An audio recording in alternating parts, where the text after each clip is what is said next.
Bom dia. A situação no PSDB está cada vez mais complicada para o Dória, porque ele insiste em ser o candidato ao partido, em querer comandar o partido e até em pedir a cabeça de Aécio Neves, que é uma das grandes figuras do partido. Ele propôs isso numa reunião com os tucanos e saiu constrangido de lá.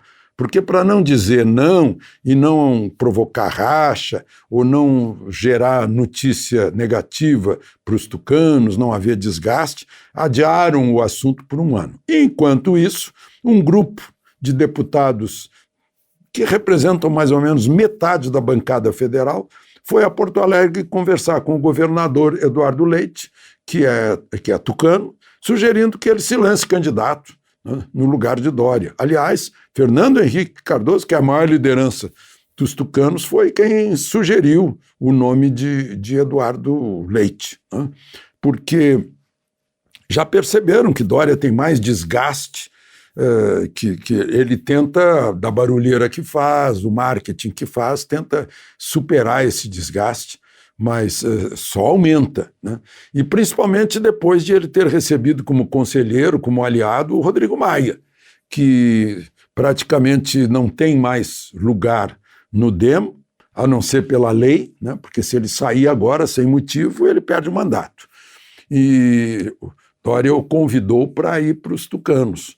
Não perguntou para os outros tucanos se topariam receber esse ônus, esse peso, né, literalmente. E então, Rodrigo Maia, que teria aconselhado Dória, olha, vai ter que dominar o partido. E já teve resistências, né? O próprio governador Eduardo Leite disse, olha, ele tem que primeiro se apresentar como líder para dominar o partido. Querer tirar o Aécio foi o maior fora de Dória. Mas, enfim, o interessante é que metade dos tucanos na Câmara está indo para o lado do governo, para o lado de Bolsonaro. A maior parte do DEM está indo para o lado de Bolsonaro. Vários partidos estão brigando por ter a inscrição de Bolsonaro, que está sem partido, como candidato. É que o político veterano sente o cheiro do lado para onde vai o poder, ou o perfume do poder, né? E já está se movimentando e percebe que a oposição está muito de cabeça quente, ainda não digeriu a derrota de 2018. O Miro Teixeira, chamado para dar conselhos, disse, olha, não se vence a eleição com ódio, né? O Miro parece que seria para o Ciro, mas o Boulos não está gostando porque o Lula já se antecipou indicando Haddad. Estão falando em formar uma frente. Se a gente olhar o resultado da autonomia do Banco Central, a gente vai ver que o tamanho dessa frente tem 120 votos em 513, por aí, né? Não dá nem é um mínimo que não chega nem à metade dos votos da Câmara. Para pensar em impeachment, então, está muito longe. São necessários 342 votos. E estão esquecendo das ruas, que é o que decide uma eleição. E que Bolsonaro não esquece. Toda quinta-feira ele sai pelo país e anda no meio do povo e faz a sua própria pesquisa de opinião, né? Já as pesquisas que a gente vê parece que estão bem longe das ruas. Bom, o ministro de Relações Exteriores, Ernesto Araújo, teve uma longa conferência, à distância, claro, com o secretário de Estado americano, que é o ministro de Relações Exteriores do governo Biden, o Tony Blinken, né?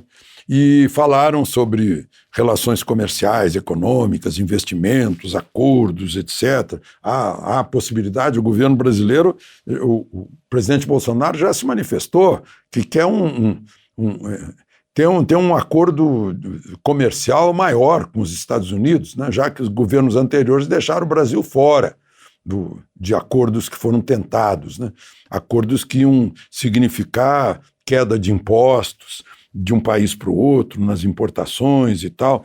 Falaram sobre defesa, meio ambiente, mas, sobretudo, de defesa da democracia e dos direitos humanos no continente.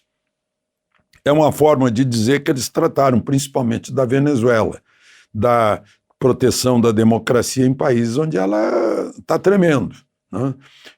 Nicarágua, Cuba principalmente, que tem uma ditadura de 60 anos lá, mas tanto o governo brasileiro como o governo americano coincidem em desconhecer o governo Maduro, né, e reconhecer o governo de Juan Guaidó, assim como o Congresso ligado a Juan Guaidó e não o parlamento que foi eleito em eleições fraudulentas, e não reconhecem a ditadura de Maduro.